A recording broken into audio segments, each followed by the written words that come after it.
ચતુર્થ નવરાત્રિ એટલે કુષ્માંડા દેવીની આરાધનાનું પર્વ.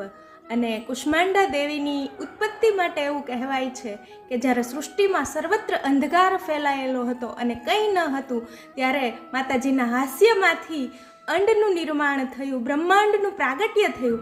એટલા માટે જ મા દુર્ગાના ચોથા સ્વરૂપ મા કુષ્માંડા દેવી તરીકે ઓળખાય છે. અને એમની ભુજાઓ અષ્ટ હોવાથી તેઓ અષ્ટભુજાધારી કે આદિશક્તિ તરીકે પણ ઓળખાય છે.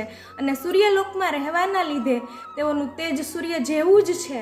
અને માતાજીની આરાધનાથી એમના ભક્તોને પણ સૂર્ય જેવું અલૌકિક તેજ મળે છે, રોગોથી મુક્તિ મળે છે, શોક અને ભયથી મુક્તિ મળે છે. અને કુષ્માંડા દેવીનું વાહન સિંહ છે અને પોતે આદિશક્તિ હોવાથી સરળતાથી થોડી જ ભક્તિ અને પૂજા થકી પણ માતાજીને પ્રસન્ન કરી શકાય છે.